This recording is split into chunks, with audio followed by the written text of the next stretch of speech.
Good afternoon, class 9. Today we are going to start the chapter Laws of Motion. Now, Laws of Motion is a very important chapter.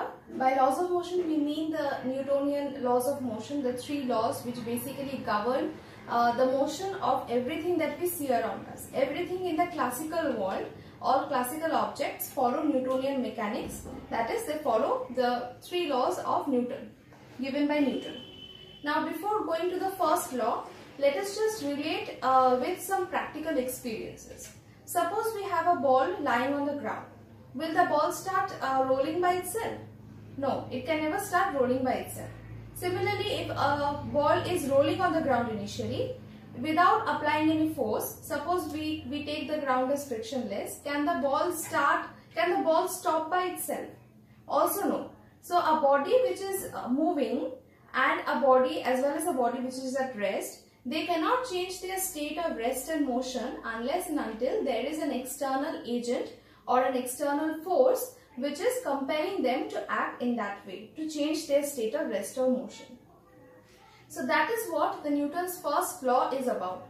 It tells us that a body which is at rest continues to be in a state of rest, and a body which is at motion continues to be in a state of motion unless and until there is an external force which compels them to act otherwise. So if I write down the Newton's first law of motion, the first law of motion, it will be a body at rest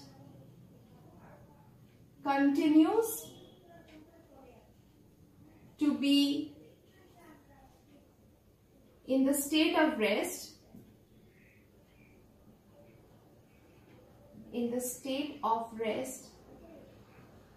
and a body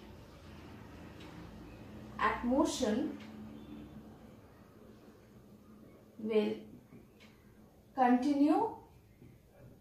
continue to be in the state of motion unless an external force compels them to act otherwise. This is the Newton's first law of motion. A body at rest will continue to be in the state of rest, and a body at motion will continue to be in the state of motion unless an external force compels them to act otherwise. Now, Newton's first law of motion gives us two very important concepts. First is the concept of inertia, and second is the concept of force.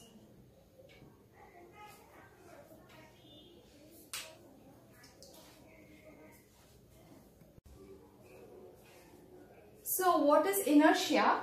Inertia is the property of the body because of which it neither changes nor tends to change its state of rest or motion. The very property of the body because of which we are saying that a stationary body will remain stationary and a moving body will remain moving unless there is an external force of it. The property of the body which causes it to act in such a way, that property is called inertia. So inertia we can say is, inertia can be defined as the property by virtue of which a body neither changes nor tends to change its state of rest and motion, which neither changes nor tends to change its state of rest and motion. Now, inertia is of two types. There are two types of inertia, which is very easily understandable. Inertia can either be inertia of rest and it can be inertia of motion. What is inertia of rest? The property by virtue of which a stationary body tries to maintain its state of rest, that is known as the inertia of rest. For example, a book lying on the table, a ball lying on the ground, they do not change their state of rest or motion unless there is a force acting on them. That is an example of inertia of rest. And inertia of motion is just the other side of it. That is, a moving body will continue its state of motion unless there is an external force acting on it. That is inertia of motion. And inertia of motion has also examples like a ball rolling on a frictionless ground will keep on rolling in that way. So these are the two inertias, the inertia of rest and the inertia of motion. Now there is a relation between mass and inertia. What is that relation?